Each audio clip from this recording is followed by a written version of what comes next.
Oh, God, it's so much pressure. We're live. Hey, welcome to Highly Social. I'm Mike Eaton. We're back after a temporary hiatus because I was on the road with this amazing guest today. It's Jonathan Kite. Hi. I was saying off mic or off camera that you're like Willy Wonka, that everything I touch and look at on the set it could get me high. Yeah. And we were coming up with a sideshow that we're pitching called Highly Illegal. Yes. Where someone goes in for legal counsel. And then the entire time, they're just getting fed stuff that will get them high. I went to a barbecue one time, and they were like, oh, yeah, I'm like, do you guys have any booze? And I thought I was grabbing like a beer I'd never heard of, and it was all THC. And I was just like, wow, this is really good. And then after like a few of them, I was like, wow, what are in these? And the guy's like, THC. And I went, that probably should be labeled. Yeah, that's awesome. Did you get were they at least mild?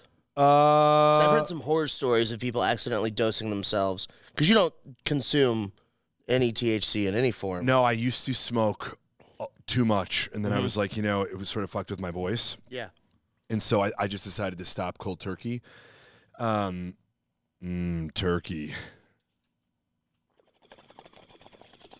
No, please continue. No, I know. I just wanted that to be its own sound. Is that like if you were like what were you saying about turkey? If you were thinly sliced, if you were a morning radio DJ, that would be one of your sound effects. It's Mike in the morning. Mike in the morning, but of course it would be your morning, so it would be like 4 p.m. Yeah. Mike in the morning. Today's morning traffic report: the rush hour at 5 p.m. is really getting us. you listen to Highly your vampires or your local demo.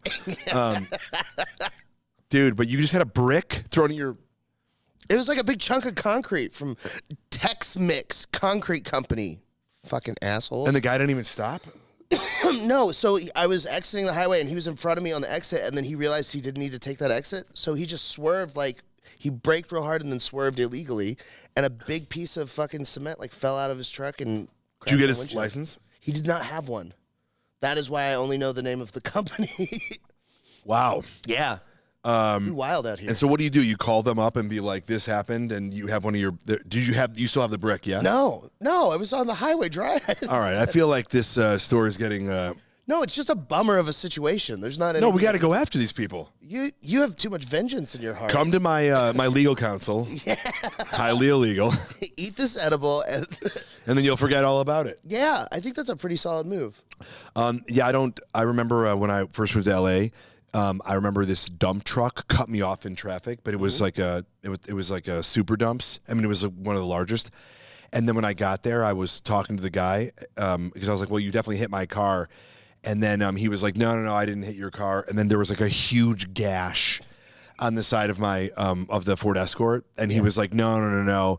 And then his buddy walked over to him, and the cops pulled up, and then the guy pretended he didn't speak English. Whoa. That's crazy. And that's why I am racist.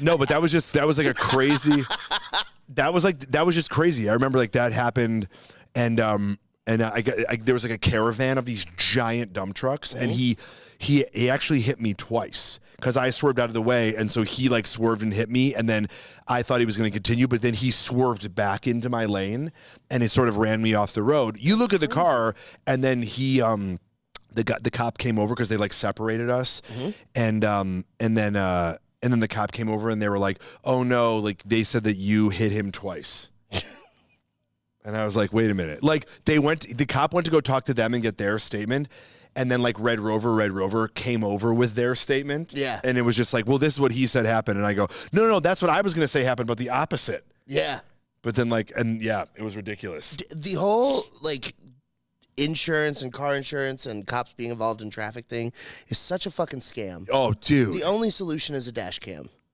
It's the only solution. You have to have one on your car. Yeah, well, at this time, I mean, this was early, so they didn't even have them in flip phones. Yeah. And because he had somebody riding with him that corroborated his story, the cop believed him. Insane, right? It was insane. And I was like, they were just so big. The guy didn't see me. Yeah. And the fact, but listen, I don't know what the shocks were like on that thing, but to hit me fucking twice. not even notice? No, and then they didn't have to pay. Then the resolution was that that they claimed it was my fault because he had a witness and I was driving alone. So really, you want vengeance for that, and we're just taking it out on. I feel like it was the same guy that did it.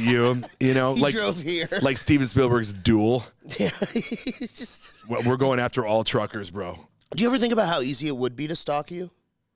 Like if someone like had like a vendetta, and it's like, hey, these are the cities I'm in at the dates and times I'll be there. I have thought about that so many times, and I remember I used to have a really specific car that was this is going to be a theme. So there was a guy that was driving so drunk that he hit a car in my neighborhood and he monster trucked it. I said and sorry. It popped. Listen, it was a guy. He was pretty high. Loved turkey. Have you seen this man? Are you this man? And he hit a truck or he hit a car that literally landed on the roof of mine. Holy shit! Yeah, because the neighbors saw it, and the guy, of course, we're like, woo! Yeah, dude, again, and dude, it was that type of thing. So I was waiting to get it repaired. And it was this green car that was specifically damaged. And I remember when I would drive places, I was at a Norm's one time, and somebody had recognized me, or like a TMZ actually was what it was, and they were waiting behind my car and fucking popped out like a Jack in the Box. And I was just like, dude, please. And I was trying to be, and I wouldn't talk to him on camera. And then he shut the camera off, and I was like, hey man, you can understand, like, I don't want you filming me at my car, which is incredibly recognizable and specific, you know? Yeah. Yeah, it's so, that was one of the reasons I didn't want to get like even in LA, you know, just because. For sure. Because they were like, you're not allowed to chase people, but I've definitely known people that got chased by the paparazzi.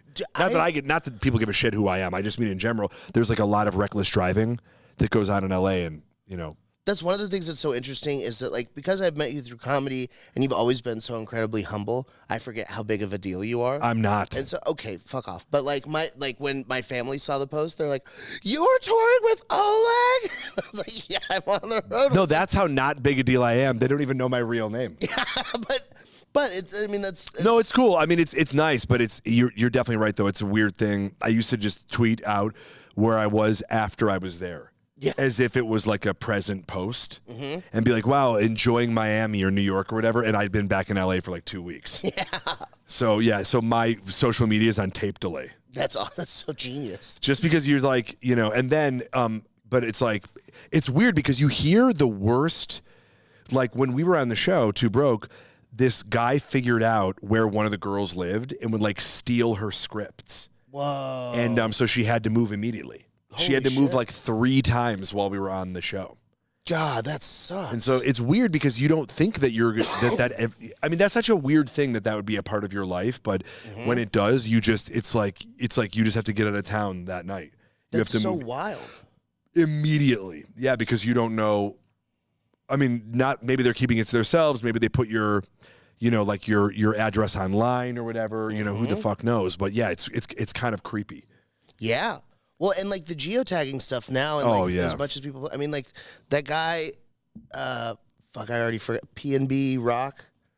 He's the rapper that just got killed in L.A. Oh yeah, and they traced it back to because his girlfriend posted the Roscoe's Chicken and Waffles. Yeah. And that's where it was, and people saw it, and like, it's so crazy to me to think about that because like I love posting food. I did it last night. If there was ever somebody that wanted to murder me, they could. Who would want to murder you? Do you ever think about that? Because it's like that guy who shot Reagan was obsessed with Jodie Foster, right? It's kind of a weird thing. He's out now. Out and about. He has an album. Making music, yeah, brother. We both sound like promoters that didn't know that he hired 2 of us to sell this record. You're like, I'm on here to promote that. What are you doing here? I am also here to promote that. Brinkley's new album is game-changing. It tells a story of redemption. Of redemption. Wait a minute. You got the same script that I got. This is fucking horseshit. I just want a DJ to remix. I want to be called DJ Jodie Foster, and I just have remixes of Brinkley stuff. That's so awesome. But it's weird when you like hear, you know, people's reasons. Did you ever think just because that's so, or like the guy who and I apologize for forgetting his name, who murdered John Lennon. He was just such a super fan. You apologize for forgetting. Yeah, because I'm sure he's a listener and a viewer.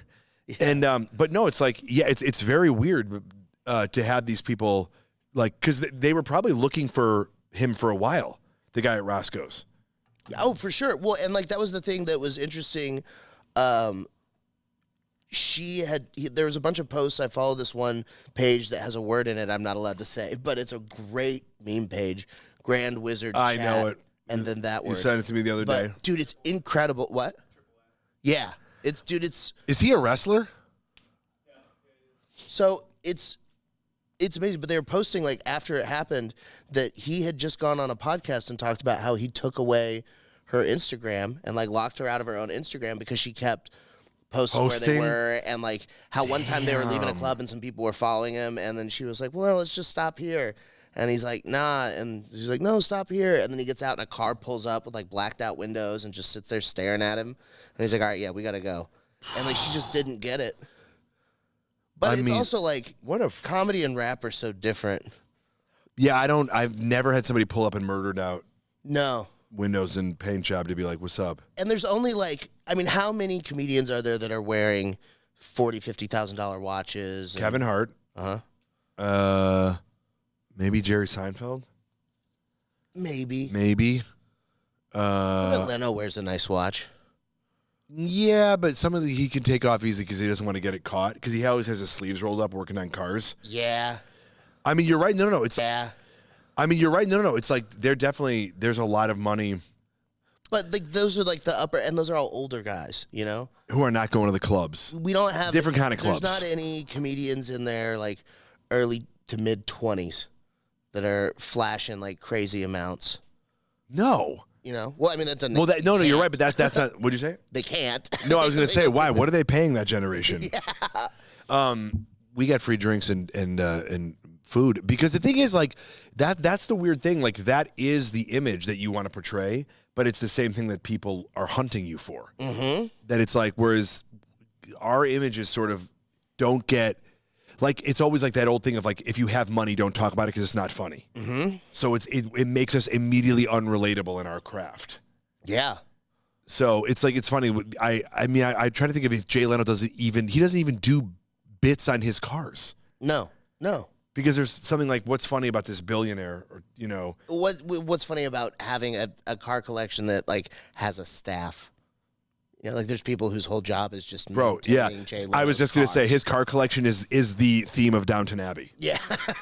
So wild. I mean, and then you know, and all the poverty that goes on around it. But in LA, I mean, but it's like, yeah, it's nuts. So I mean, it sucks.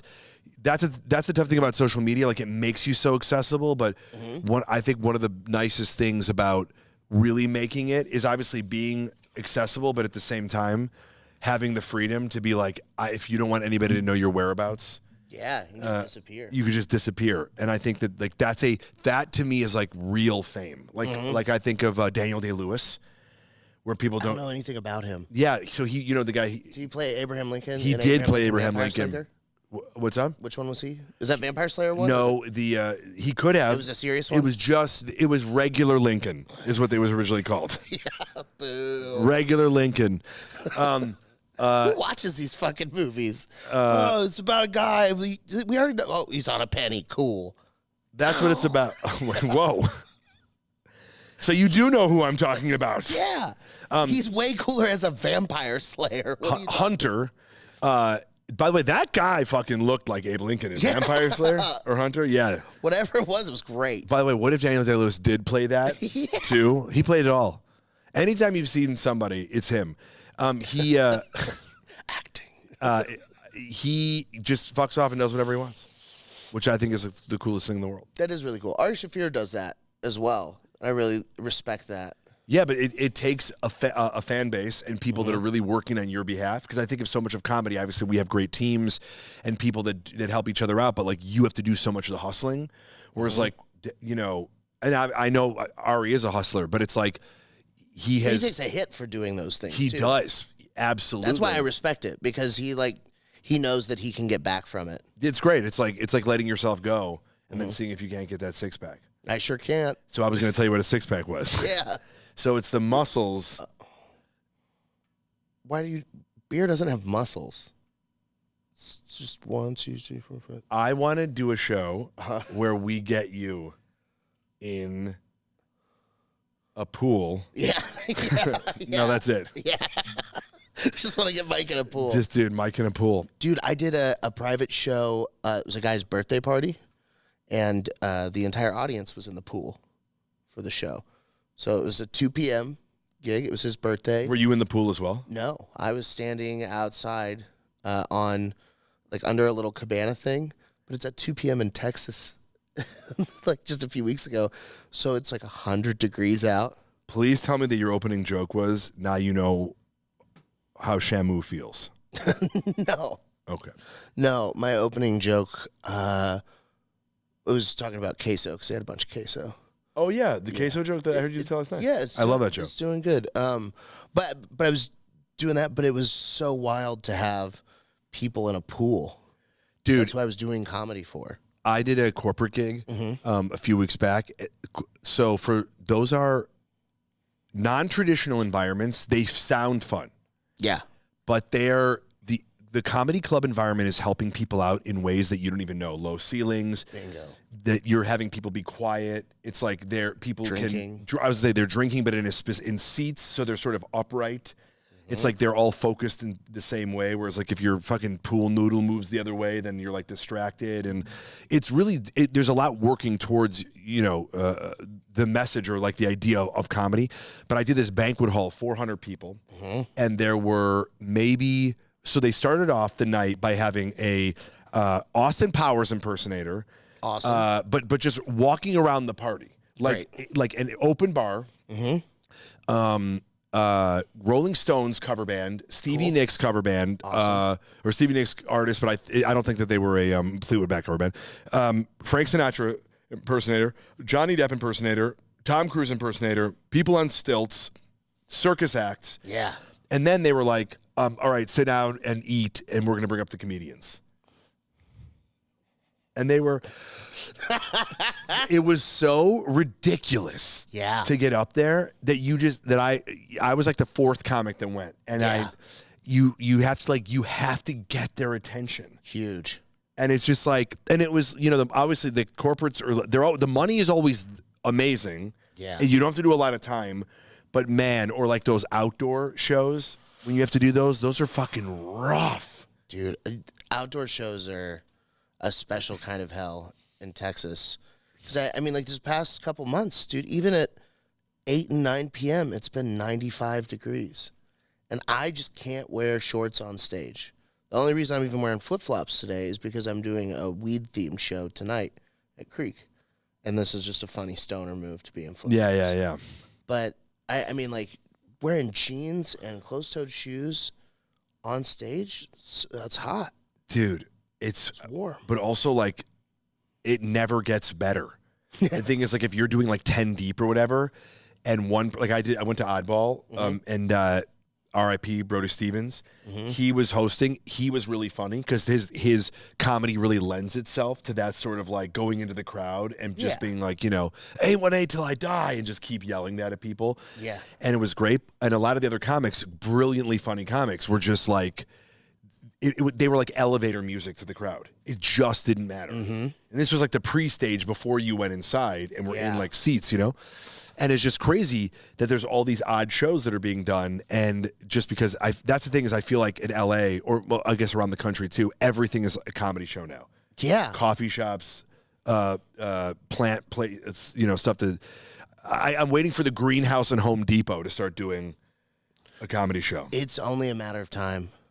Is that like that here too? Dude, it's well, so I mean that's the thing is comedy boomed here. And with the pandemic, Cap City shut down, Velveeta Room shut down. Yeah. And then most of like the comedy scene, especially the old Austin comedy scene, was pretty progressive, like liberal, outspoken, like we are allies or LGBTQ ourselves, like we're wearing masks. You're fucking a bad person if you're not staying home and wearing a mask. So like. And when did that end? 1865. Yeah.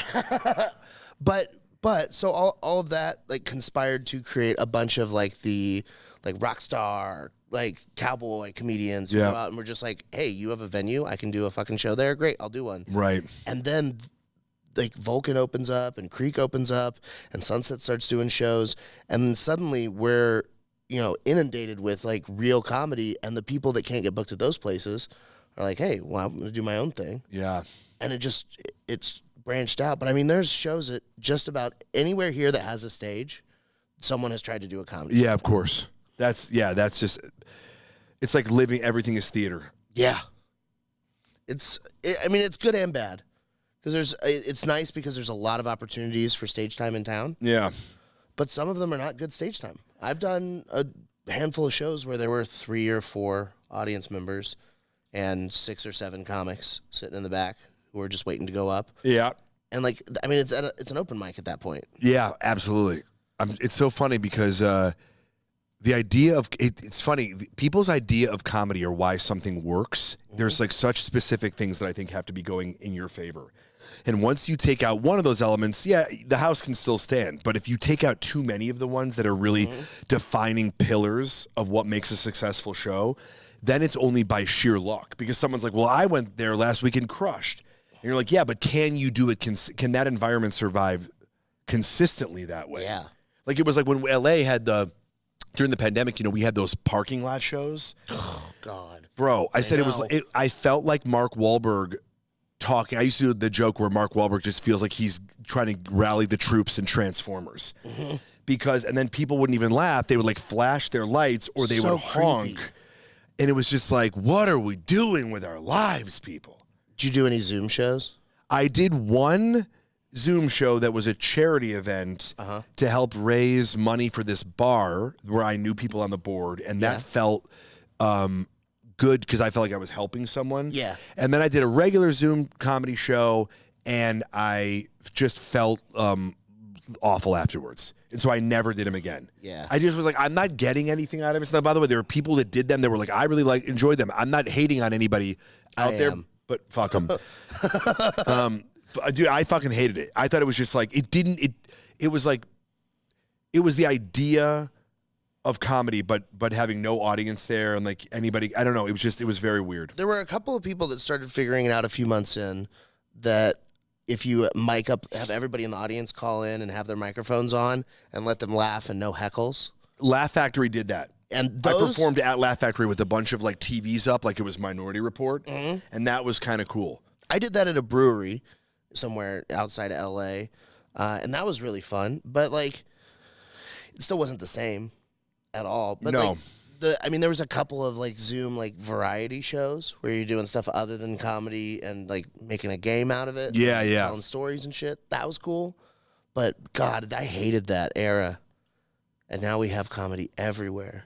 Bro, that was the thing. Is like I feel like people came out of retirement. Yeah. That didn't because they were there was like a real sense of mortality, and they were like, "Fuck it, we need to go out and tell jokes now." Are you? Where are you on the road? Are you doing any shows coming up by me? Are you going to come visit? The next place I'm going out of town is Skankfest. Oh shit! In Vegas. When is it? It is October, I think, 13th through 15th. It's sold out, so That's I haven't awesome. been plugging it. But dude, it's the craziest lineup I've ever been on. Oh wow! Congratulations, and a little eyes are- insulting considering you're just on a lineup with me. I know it was incredible, but that was you. This is like 50,000, I think. People are on that lineup. Yeah, there's 50,000 people on the lineup, and not you. Is that? And not me. Isn't that even more? Well, I'm waiting insulting? to hear back. I think I'm a fallout. Oh, good. No, You're a that's Fallout Boy.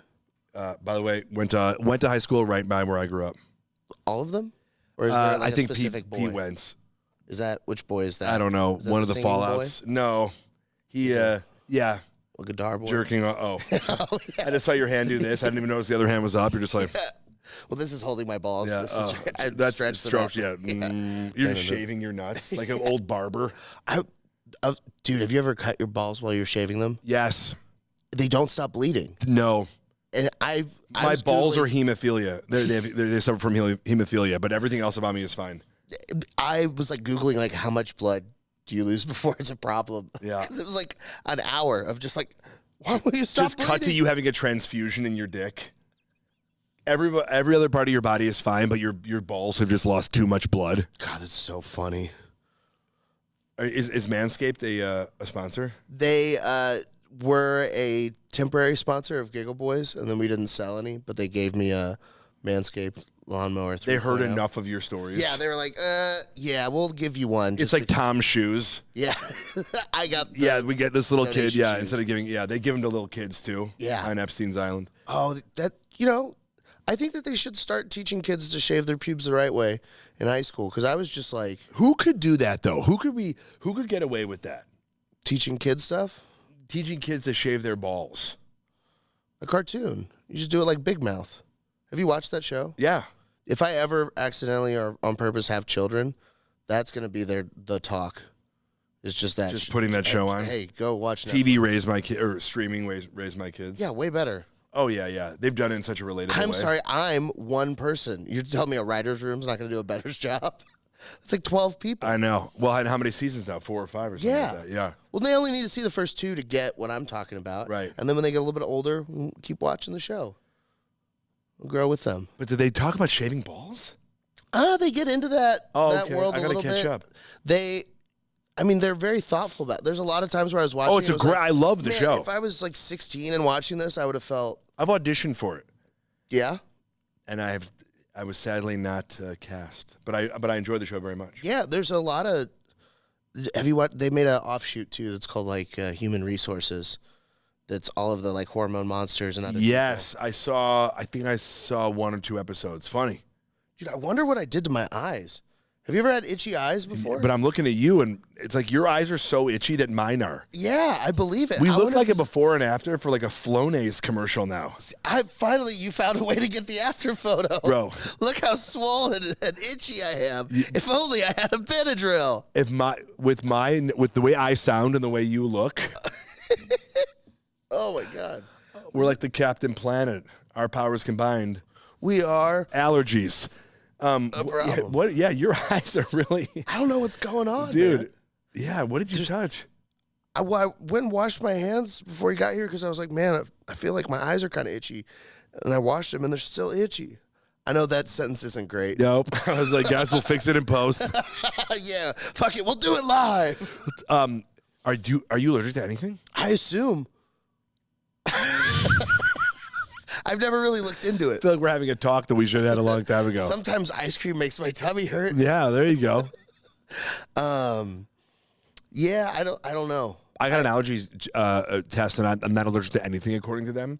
But that's not true at all. Yeah, because you said taurine makes you break out in hives. Taurine definitely does. I thought you said touring. Yeah. For a second, and stand up the nerves. No, I can't drink Red Bull anymore, which is why I appreciate the Celsius Live Fit. Yeah. God, there's a lot happening on this can. So I remembered Celsius from maybe 8 or 9 years ago. They used to advertise on the can that it was an energy drink that made you burn calories. And so sometimes I would get that instead of working out. Same thing. And I was like, look how healthy I am. I just burned 150 calories today. Yeah, dude. Why? I've never seen a commercial. That's how you know it's doing well. Yeah. Because it's like there's no commercials for it. There's another one that my friend is a rep for. I think it's called NOCO. And there's protein in it. So not only that, so I feel like I'm eating a meal. Oh, did they? By Pepsi? So they're going to do Celsius Clear, or like it's not going to have all the sugar? Bro, that's ridiculous. Oh, well, maybe they'll finally change it to Fahrenheit, you fucking commies. Dude, no shit. Who's this drink for? Yeah. Wait, when was the last time you had a Pepsi? Be real. Yeah, exactly. Oh. What about you? 6 This morning? weeks, probably. Yeah. Yeah. I don't drink. That's never, even at Taco Bell, I still get a Mountain Dew. Well, yeah, no, but I'm talking like if you're at like a truck and they have like all those glass bottles, sometimes they have like the Mexican Pepsi or the Mexican Coke. Oh, Mexican Coke? No, I drink Coca-Cola all the time. Yeah, but I was saying like they have Mexican Pepsi too. Yeah, but the thing about Mexican Coke is it's real cane sugar. Yeah. And so but I feel like Pepsi is already so fucking sweet. Oh no.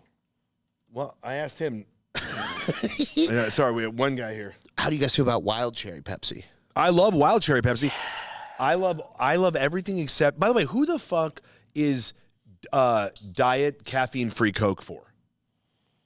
It comes in those gold bottles or the gold cans. My mom made me drink that. Yeah, Utah. Up. Yeah. No, my mom made me drink that growing up Because she was like, you're getting pudgy, so you got to drink diet. And it's after 7 p.m., so no caffeine, so you stay awake. But if you want a soda, you can have these. So she was trying to make it as unenjoyable as possible so that I wouldn't want a soda at night. And then it was like, no, I still want that. And then eventually she gave up, and I just went back to Sunkist and Dr. Pepper. You like Sunkist? I love Sunkist, dude. And Dr. Pepper. We used to drink in college O&Os, which was orange vodka and Sunkist. Yeah, that sounds great. Yeah, those went down real smooth. We used to get pictures of them. Yeah. If you just take Sunkist, Mountain Dew, 1 part each, Yeah. and then just add as much vodka as you can tolerate, Yeah. perfect. How is Austin not a pitcher town for Booze? yeah, it is for obviously beer, but like it feels like I mean, it is a college town with the university, but I feel like where I went to U of I, and I feel like you could get any fucking drink in a pitcher. There are some places that you can pitcher, but this is also like Austin has a very individualistic culture. Like everyone here is like a hyphenate. It feels kind of LA where you never meet someone that just does one thing. Yeah, yeah. But also, it's kind of like country a little bit. So like Everyone here is also a bootlegger. You've also got your own like this is what I drink. This is for me. And like so you wouldn't go out with like a group of your friends and be like, oh, we'll just have a pitcher of tequila soda. We'll have like. But there's some places like Tiki Tatsuya. They have group drinks. Oh yeah, like a punch bowl or some shit. Yeah, they're fucking great. And then Punch Bowl Social. Oh yeah, where we went, that was awesome. They have that. There's a lot. There's a lot. I mean, like that's the thing about Austin is an alcoholic fucking town. Any kind of drinking that you want to do is available. For a second, that we sounded like the laziest like live feed of a Yelp review for bars. Yeah. That's the craziest thing though. To be bought by Pepsi, the money must have been astronomical because they were doing pretty well for a long time, but they must have just been like, we don't have an energy drink. Yeah. I feel like they have to. I mean, they own so much shit though, right? All of those brands like that freak me out. I feel like when I went to like high school and stuff, they taught us about like a period of American history where we were monopoly busting. Monopoly busting? Monopoly busting. But when we like were like, hey, you were too big. Yeah, of course. You're too big. Companies. You can't corner the market on this. Stop it. And now everything is under the umbrella. Yeah, it's fucking Procter & Gamble and Nestle. Disney just bought ESPN. Yeah, that's creepy. I wish so badly I could do a good Mickey Mouse voice because I want to say so many terrible things as Mickey Mouse. Yeah, it's just infinitely entertaining. Yeah. I think that's pretty good. I can't talk with it. Oh, all right, it's working. You're doing it now. I learned how to Mickey Mouse in my head. Cut to this is your closer. God. No, the only voice I've ever tried to do on stage is a pirate one. And it always just eats a bag of dicks. But I bet you could do a pretty good Jonah Hill. I don't know what he even sounds like though. Hi, I'm Jonah Hill. All right. War Dogs. Humble brag. Hey, it's doing me, that so fucking fast. Jonah Hill. That's the surefire way that they announce themselves. That's how you know it's That's me. how you know the impression's good. Jonah Hill. You might recognize Guys, this podcast is real super bad. And oh man. No, I've never heard someone do a good Jonah Hill impression. But I feel like you have the good register for it. I think some impressions are too high for me. I can't do them. And the older I get, and the more I drink. Like I used to be able to do Gilbert Godfrey really well, and I can't do Gilbert Godfrey. Oh man, I think he is the most person we owe the biggest apology for canceling. Oh my God! The fact that he got taken off the Aflac duck, and then those fucking assholes had the audacity to keep making the duck do that noise. I auditioned for it. No, so they had us come in. This was a live audition, and they were like, "You're going to do the Aflac, but you have to do a new version." But it has to remind people of the old version. That was the only direction we got. That's a nightmare. And I remember going in for that and thinking, like, this is the dumbest thing I've auditioned for. And I'll never forget because there was all of these, like, stipulations on it. And you're like, yeah, you just need, like, a new Affleck duck. But they were so specific about it being different but also exactly the same.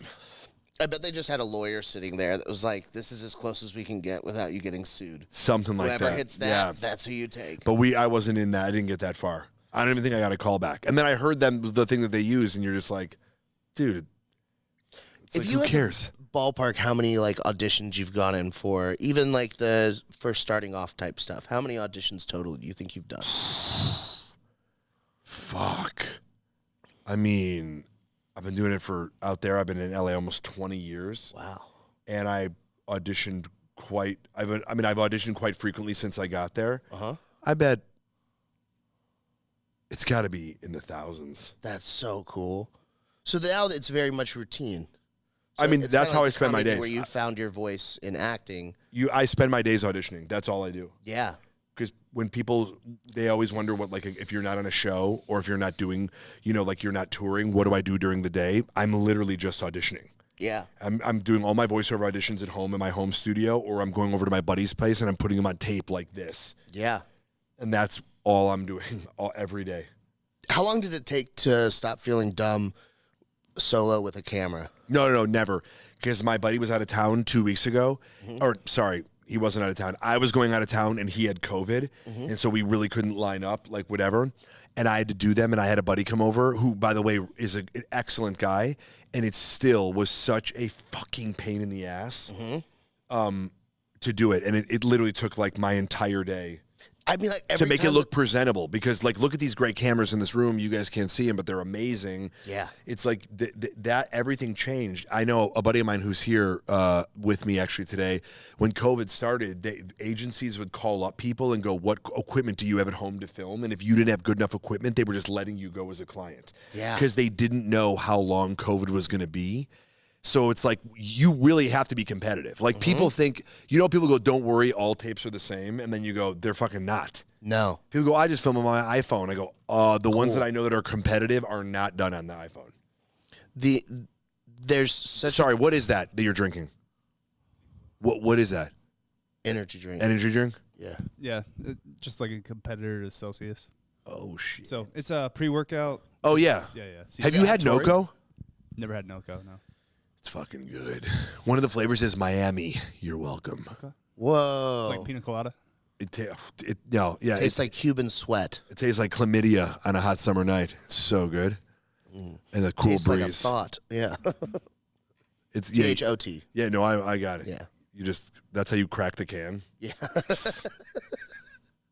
Dude, it's fucking awesome. But anyway, yeah, it's ridiculous the amount that goes into, and then you don't get them. You get called back or you get whatever. I mean, which is great. And then they'll do it live. Then they'll do it on a Zoom or whatever now. But yeah, to film these auditions, it's like, it's ridiculous because you didn't sign up for that. It's like you said, everybody's a hybrid or a hyphenate, whatever.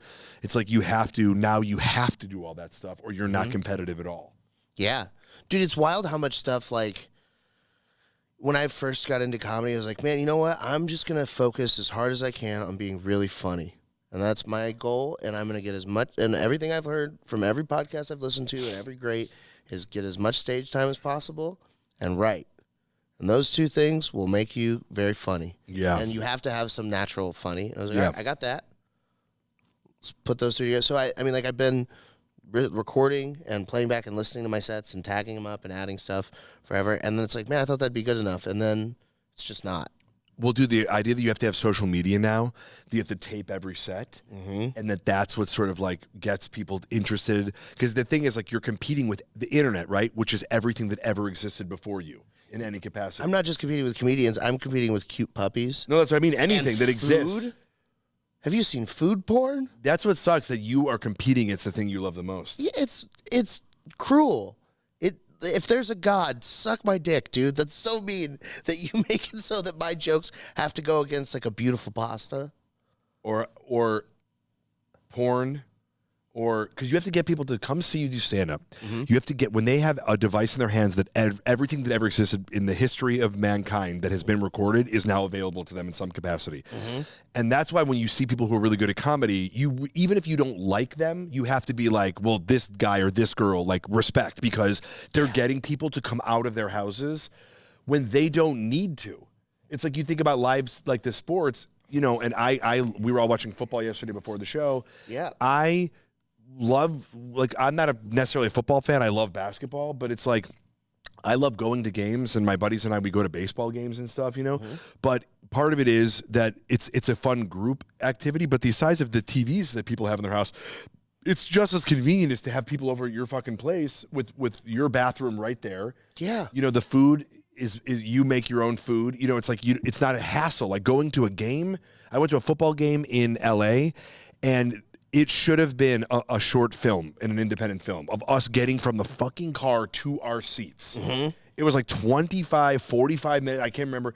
But it's like, it's the most inconvenient thing. So when you get people to fill a stadium, like when you see somebody who's really doing it, or they're coming out to see that person, you're like, damn, that is cool. Yeah. Well, dude, like The Weeknd just did some concerts. Yeah, in LA, musicians. See, I love that. He filled a stadium, and then he also canceled the show because his voice wasn't doing what he wanted in the middle to. of the show. Like 2 songs in.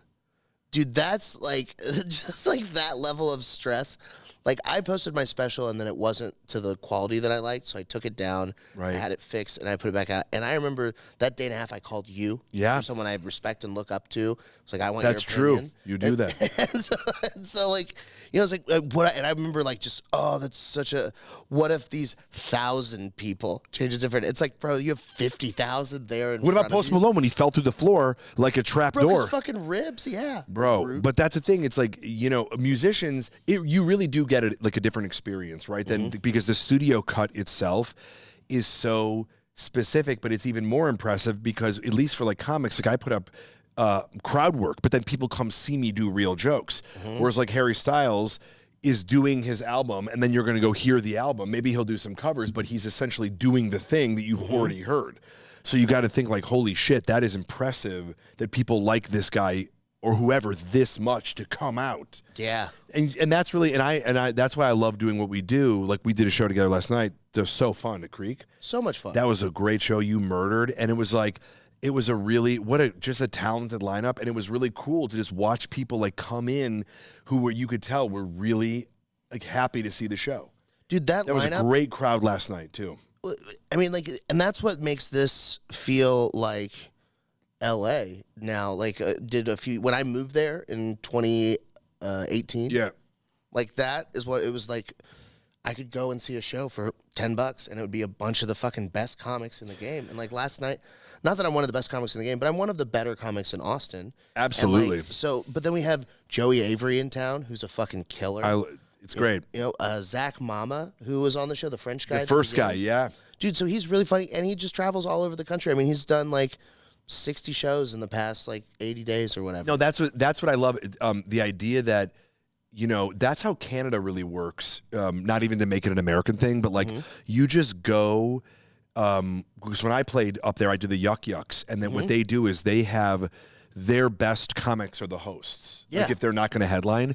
Because, you know, like sometimes it's like not here, but like not the least experienced comic, but a lot of times somebody who's like cutting their teeth does the hosting. But there they just show up and people will just come. And the way that it was explained to me was that people just know that this club always has crushers, like the store or like the cellar, you know, or the Improv. It's like, who's here tonight? It's like, I don't know, it's sold out. By the way, this, you know, Eliza was just added or Damon Wayans was just added. Yeah. It's like the show's already sold out because people know, and that was what was cool about last night's show because you obviously got me on, which I'm thankful for. But I didn't know anybody else who was going to be on it, and then obviously seeing Joe go up first, he murdered, and it was just like, wow, it sets the tone, and then everybody was just crushing it.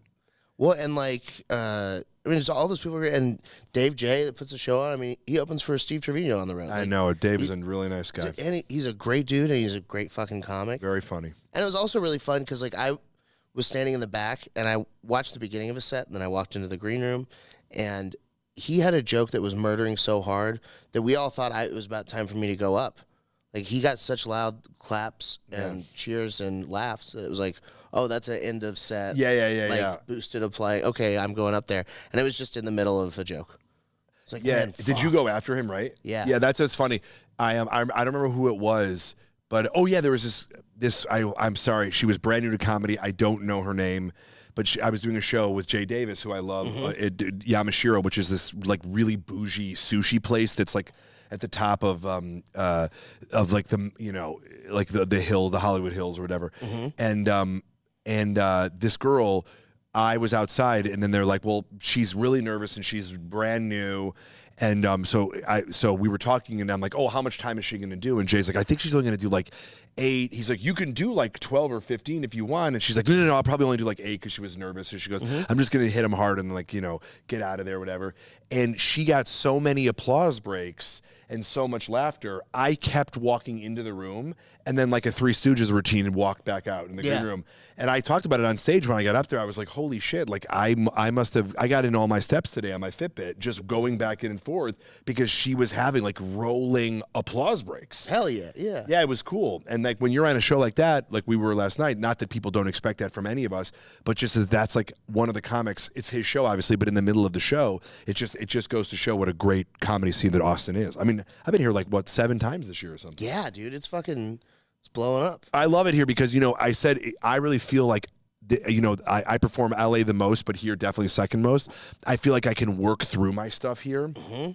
Like I was working through all those jokes last night, and like they're getting there. It's not there yet, but I do think sometimes in LA, like the pressure to do any of the big clubs because the shows are so sold, and comedy, obviously Netflix just had their festival there. Yeah, the pressure to come with your like 10 minutes of special ready material because you're following David Spade or Whitney or whoever, you know what I'm saying? It's like you watch and you're like, it doesn't, and by the way, those people are so amazing that it's like, it doesn't feel like they're working on stuff. You're like, Jesus Christ, that is 10 minutes ready to go anywhere in the world right now.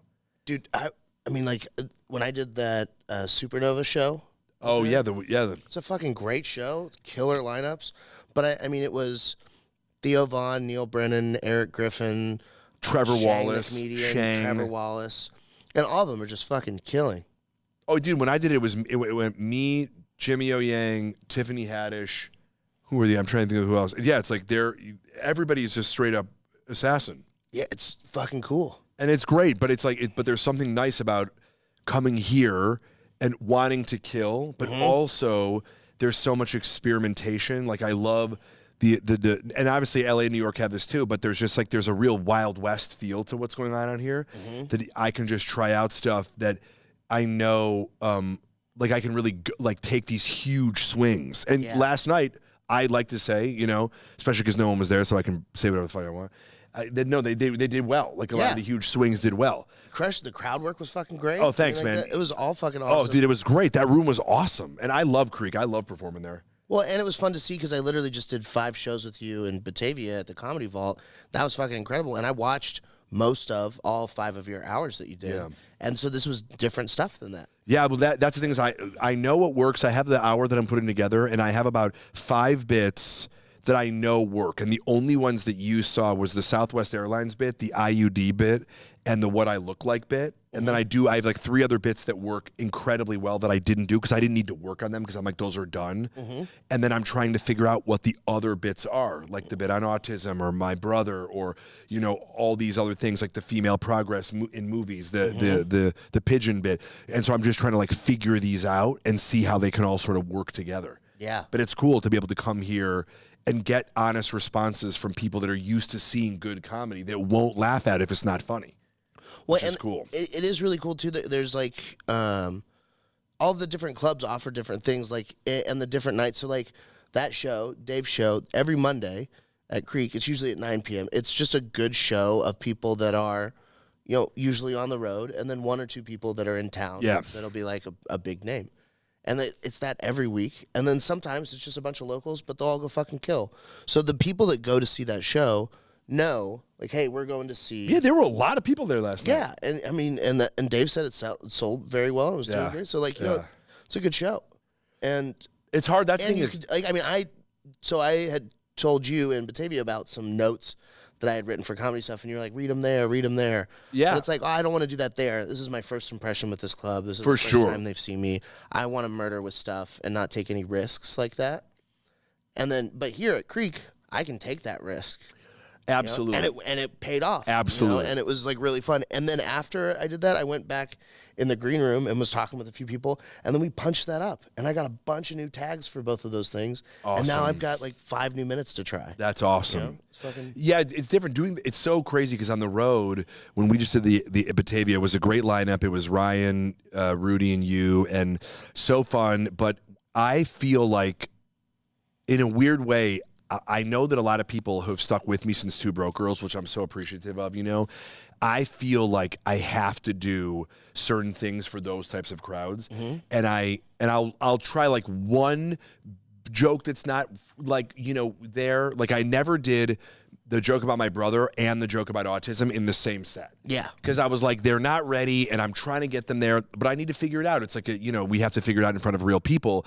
And because I really do feel like I've got to do, and then I do stuff for those crowds that will never be in my special, but or like in the hour I'm trying to put together, but like that I know that it'll just be a crowd pleaser and it will sort of check that box to say like, thank you. And I'm doing jokes for me and other things that I'm doing, but don't worry, I'll still do those.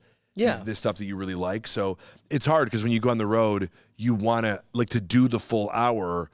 Like I want to make sure that it's really, really, really ready before I abandon the stuff that I'm doing exclusively for them, so that I'm not like trading out by like I know there's those bits that you guys really like, but I'm going to do a bunch of crap that I need to work through. Yeah. Even though you paid to see.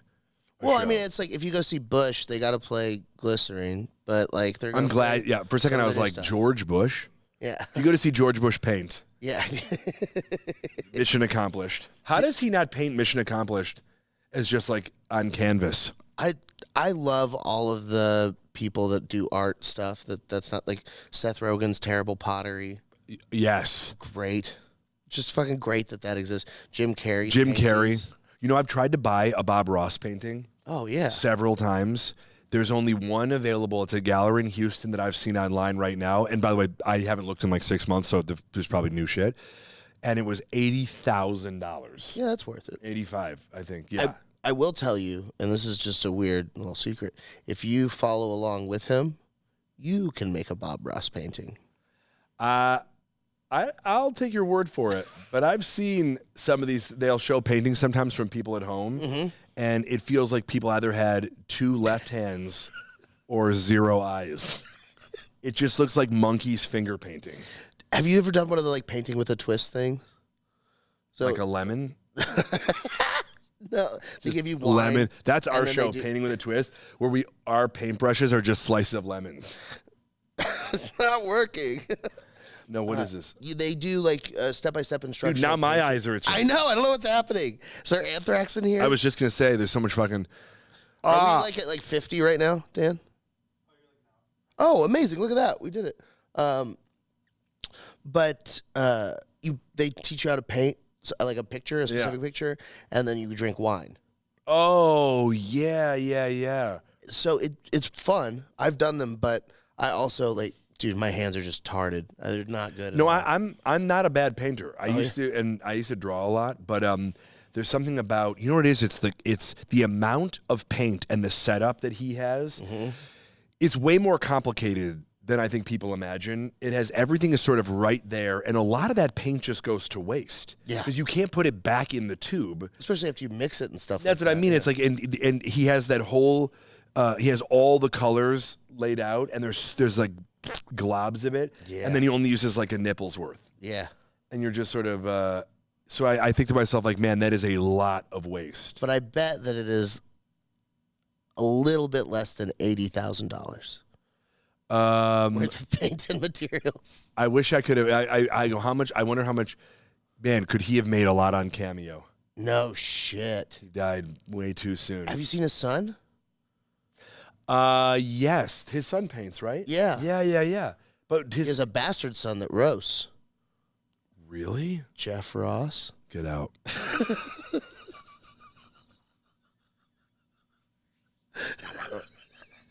I thought his son, who's not as good, it's Rust for less. Yeah. Okay. We have to both get out now. Yeah. They're giving us the light. Yeah. In a podcast studio. Dude, I've always wanted one of his paintings, and apparently he painted 3 of every one. Oh, interesting. And they did it for like archive purposes. So there's for everyone that he ever did. So, and I think they did like 12 or 15 seasons, and there's 3 of them. Yeah. Wow. But they're impossible to find. Like the woman who owns them or the husband and wife that owns them, like it's like they were in private collections or museums and stuff. God, that's so cool. Yeah. It's like Houdini. Like I have a Houdini poster in my house. Yeah. And 90 or 70 to 90% of all Houdini memorabilia is owned by David Copperfield or is in private collections or museums. Wow. So like even if you wanted a Houdini, they're just fucking impossible to find. So he died because he let that guy punch him, right? Yeah. So I was brought that to my attention because I let an audience member slap me. I remember that. Yeah, and it was like I almost Houdini'd myself. Where did they slap you? My face. You're good. Yeah. it's fairly padded. Yeah. I got a meatloaf for a head. Yeah. It's pretty Wait, safe. this face? Yeah. You're good. And dude, it's like hitting a beanbag chair. Yeah. No, this guy, yeah, he hit him in the gut and his stomach ruptured. Oh, I believe. that sucks. Yeah, dude. Isn't the Paramount Theater here? I believe he is purported to have performed there at some point and had a rig that was attached to the ceiling, and it broke during his trick, and they never repaired it. So one time when I was there, I was going to see a show, and the bartender told me about it, and I thought she was just like pulling my leg, and she's like, no, and she showed me, and there's like this spot. But then, like a true American, I did no further research and was just like, that's real. That's the truth. I mean, there's so many rumors about him that he had a cool thing about him where he was so famous that any of his competitors were not allowed to perform at the spaces he was at 6 months before or after. Whoa. Anyone. So like the Great Carter, I'm trying to think of who else would have been like Yeah, Great Carter, that guy's name sucks. The Good Carter. Yeah, the Great Carter? It's pretty bougie name. Carter? Carter, yeah. That's someone whose family moved carts of stuff. I mean, he moved tickets. Might as well be like the Wonderful Smith. Fucking loser. Pick a cool stage name. Harry Houdini? If your ghost is listening, his name was not really Houdini. Exactly. Yeah, He picked change a it. cool fucking name. I wonder, maybe he had a cool Carter? first name. What if his name was great?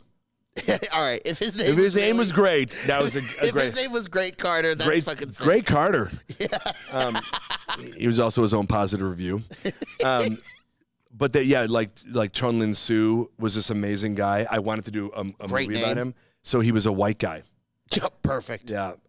So that pretended to be Asian, and he would let his wife be his interpreter, and he used to tour. And I tried to buy the rights. Yeah. And Twitter said no. Yeah. And yeah, isn't that crazy? But it's one of the most fascinating. It's totally real. Do you know about Pigmeat Markham?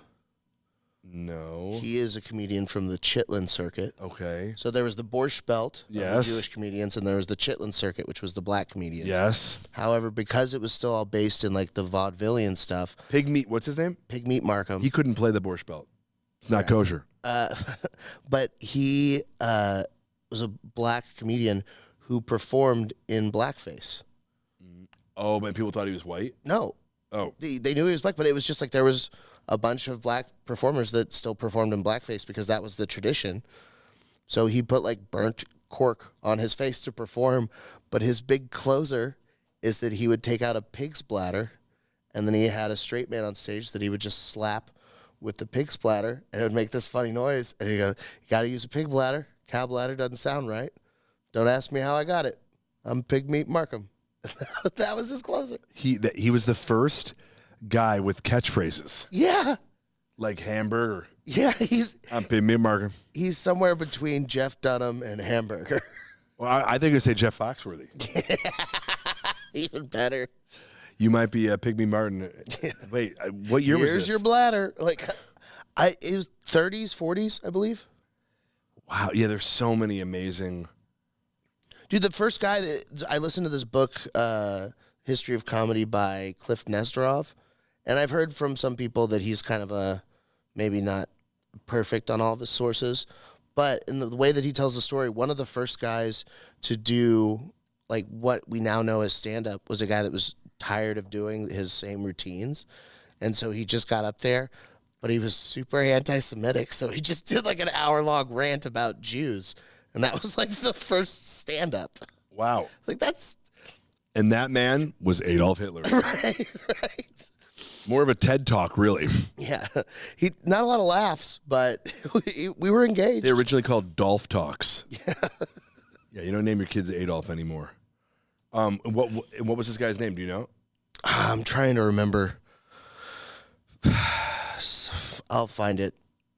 Yeah, I mean, it's tough. Like they're not. I heard a rumor that they, because I always wanted to see somebody make a movie. They tried. It was not. I mean, listen, I would love to have been a part of it, but the Three Stooges, like to do a movie about these real people's lives, or the Marx Brothers, because I think they're so fascinating. But I believe I read an interview one time where Groucho Marx's biggest fan or most famous fan is probably Woody Allen, and he said he would never do the Marx Brothers movie because there weren't enough young Chinese women in it. No, he said he wouldn't do it because he said that Marx Brothers were they led a very sad life to a lot of, like, if you get really deep, and he'd rather have them be remembered as like these pillars of happiness and bright lights for people instead of like the sadness. But I think that's what we need more of, because the story keeps repeating if we don't do I that. agree with you. I've always wanted to. I mean, like, we just had Jack Knight kill himself because he is like, and there's no way of knowing exactly what it was. Yeah. And like, I'm only, tangentially connected to the guy. I'm a fan of his work. Right. I've watched him perform and I've laughed. But I mean, the same thing with Richard Bain a few years ago. Like, there are these people that are so kind and so happy, and to everyone that meets them, they're fucking hilarious and awesome. And then they're struggling with stuff. Robin Williams. Well, yeah. I thought that he had dementia and he was just starting to notice the symptoms, and then was just like, I'm not doing that, which I respect the fuck out of. Right. I think that's a cool way to kill yourself. I decided if I ever am going to kill myself, shout out to Darian. He's not here this week, but he taught me this method of suicide. It's called the exit bag. You just take like a plastic bag and you put helium in it, and then helium kills you. Oh. But you just slowly go out. So I'm going to do like a Mike Eaton and Friends show at a big venue. I'm going to host, so I'll go up, I'll have a good set. Everybody has a good set. And then at the end of the night, I'll be like, all right, thank you guys so much for coming out. Thank you for supporting live comedy. Doors that way. There'll be shows, do all the announcements, and then just put the bag on and sit on the stool and not say anything. And then in your eulogy, they're like, Mike I'm killed. just like dying on a stool, and like maybe 10 people notice, and other people are like, oh, it was a good show. I don't like that, funny. though. I don't like that you would leave dying on stage. Right? Oh, man, he fucking bombed so hard he died. Yeah. I mean, I know that Robin Williams was having difficulties from people I know that worked with him, because like the last show that he did, I was like, why isn't this live? Because he's probably as good as anyone who's ever existed live. And I think that he was having trouble memorizing lines and stuff. And so, who did I steal this from? I mean, listen, I wasn't there. I know that there's all those rumors that fly around, but I mean, do you know anybody whose jokes he ever stole from? No. I'm fucking nobody. What do you mean? No. I didn't mean I wasn't. Do you know anybody? I'm actually here as Robert Williams' attorney, and that's slander. No, I'm because like there definitely are people out there that in general where people always say that person stole from that person, but I mean, I also like, I know there's a lot of joke thievery stuff that goes on. The stuff that happens now, Carlos Mencia. Yeah, exactly. Like, I feel like now, though, thankfully, everybody has some kind of timestamp of when they tweeted it or told the joke. But also, yeah, but Sam Morril did, timestamped all his stuff, and then that fucking Twitch guy or whatever. So that's the thing that's so fucking crazy, is that not only was that joke timestamped in his special, but that's the joke that they use of Sam Morril's in the movie The Joker. Oh, I know. Like, the biggest movie of, like, that fucking nerd culture of online video gamers, like, they made them a fucking superhero, and then he used the joke of the and it's just bonkers. But, in turn, that ended up giving Sam a lot more eyes. It did. I don't think it ended up hurting him in the long run. And it was not like anybody that was going to be a useful fan to him was going to hear it from this guy and then see Sam bring up that and be like, I liked it better as a story over fucking Grand Theft Auto. Yeah, I forget what game he was playing. Fortnite. Rocket League. Never heard of it. It's car soccer. It's car soccer. Yeah. No, I believe you. It's pretty cool, actually. But it's very difficult, and I'm retarded. So it's like, because you're moving in 3D space, and you're using a car with boosters to hit a soccer ball. Oh. And these Asian children are so good. It's the best way to describe it. Bar soccer. You nailed it. Yeah. Yeah, fuck yeah. And how good these Asian children are. Tastes great, less filling. Asian children? Yeah. That's Woody Allen's. It's what do you think we should do about pedophiles in Hollywood? Do you think like when someone just gets caught, we just kill them? I mean, Are you a fan of Roman Polanski? am I a fan of him or his films? I don't know. I don't know anything. I've about never I'm just met- asking these questions because they sound mean, but like I don't know anything. No, you know what's I great? don't even know what the accusation. Isn't Elvis a pedophile? Like, what are we doing? I think, yeah, wasn't Socrates a pedophile? Probably. No, he was. And that's the thing. It's like, That's why he was always asking questions. What do you know? The Socratic method. I'm sorry. this, by the way, is why Greece culture Yeah. cannot recover. Yeah. Because they're all pedophiles. No, I think the problem is that there's pedophiles everywhere. Yeah. And so it's funny that like Hollywood gets labeled as as the hub of pedophiles. But I just am like QAnon thing with Tom Hanks, right? Yeah. I talk about this on stage. So funny. But it's like, I mean, it's so funny. I got into an argument with a QAnon guy here in Austin, and he brought up Tom Hanks, and then later told me that I brought up Tom Hanks. And my friend and I were like, "You definitely brought up Tom Hanks being a pedophile." Yeah. We were just sitting here eating chips and salsa. Yeah. And then he was like, "He is a pedophile," and I go, "Oh, great! Can you give me an example?" Which is just like, and he was like, "Don't need to, bud. Don't need to." That's my favorite argument. So I'm just like, bro, I'm like, yeah. So I think it's sexy, kid sexy, to just keep saying that people are I'm sure there are tons of pedophiles in Hollywood. I have no idea. I've never seen it happen. But I think, Kevin Spacey, he's exiled. Yeah, he's like kicked out, right? Yeah. But oh man, all of the people that accuse him of stuff keep dying. He hasn't had to go to court for anything because they're all dying. Who died? I'll send you the links to the dubious Twitter I saw this on. No, but there's a lot of. He's got like a Clinton body count surrounding him. So if you were going to accuse him, stay alive and do not. Yeah, just fucking nut up, Buttercup. Die with your secrets. Yeah. That's crazy. I didn't hear that. I don't know. I don't know anything. That's why there's always a disclaimer. I don't know anything. I just see memes and take them as the truth. Exactly, right? You sound like America. Yeah, I am. But that's the thing. It's like, I don't know. He was. I was just in Italy, and the guy on one of the tours like pointed up at his house, and the thing, and it was above a boys' school, and but it's like, or at least a church, and it was just like, I mean, he seems to be doing fine in Italy. I mean, I'm glad that he's exiled from America, and I think if Harvey Weinstein. The thing is, like, the good thing is Kevin obviously indicted himself, but it's hard because like you make accusations about people. And then it's like it's their job to prove that they, aren't this. That's the only like slippery slope. My thing is like I'll give him a few kids. 7 was great. 7 kids? 7 the movie, if that's what he wants. Oh, I was like, is that his number? That's the best acting I think ever. Is him as the villain in 7. I think the best acting of him ever is him in American Beauty, where he's pretending to be connected to that young female. Yeah.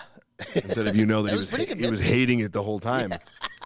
He's like, are you sure this character can't be a boy? I just watched the Family Guy parody of American Beauty, and it's so good. It's so funny. So perfect. It's so fucking funny. He's about to fuck the girl, and he goes, "Oh shit, you're young. Somebody shoot me!" He just kills him on top of her. Fucking awesome. Oh No, that's what I mean. It's like, so at least with him, like he fucked himself. yeah. So it's like, but I think that if there's accusations against him, like with my favorite thing, and people bring up the Tom Hanks pedophile thing like way more than you'd think. It's weird. I think it's because he's so loved. That It is. It's like if you had like. But they bring it the up to worst me. dirt. I'm like, I am not a rep. I just like his voice. I just like his voice. I just do impressions of him. But it has come up a lot when people know that I do a Tom Hanks impression. like, well, did you know? Like, okay. Yeah, I don't do an impression of him having sex with a child, if that's what you're asking me. It's like that Tom Segura bit where his dad told him that, who is it? He was the white guy from Men in Black. Tommy Lee Jones? Yeah, he told that Tommy Lee Jones was gay. And then Tom Segura just told people for like 40 years that he was gay. And then he found out later that he was not gay, like for a fact not gay. And he's like, Dad, why'd you tell me? I was like, I don't know, just thought it. Exactly. He's like, I've been telling people he's gay. Exactly. It's one of those things. It's where it's like somebody was like, oh. Right, the news is a game of telephone. Yeah.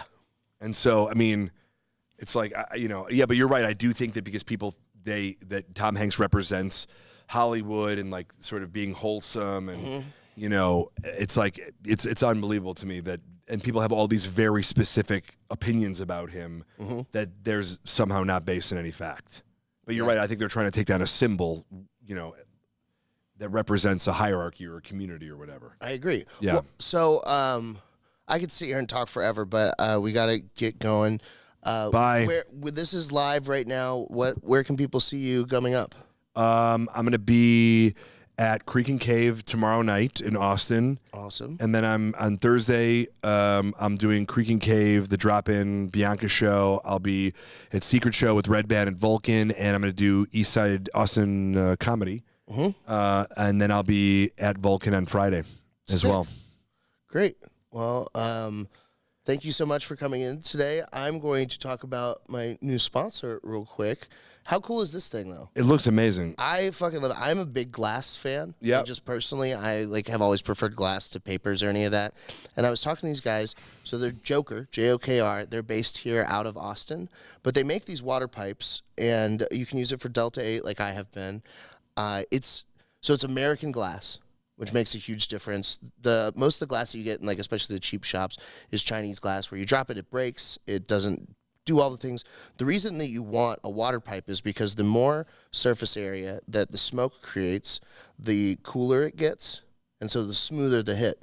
So with the thicker, nicer glass like this, the glass has enough of like thermal equilibrium. It's like its specific heat is high enough that it cools the smoke.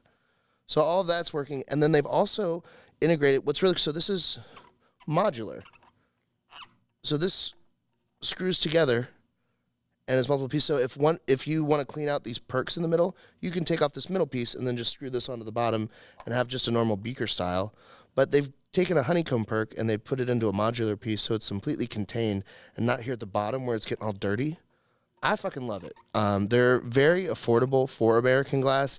And they're going to be coming out with a bunch more new designs. And I think it's really just a fantastic product that I get behind. So Joker Designs, and you can use code EATON for a discount on those. And thank you guys for getting highly social. Jonathan, thank you so much for joining us today.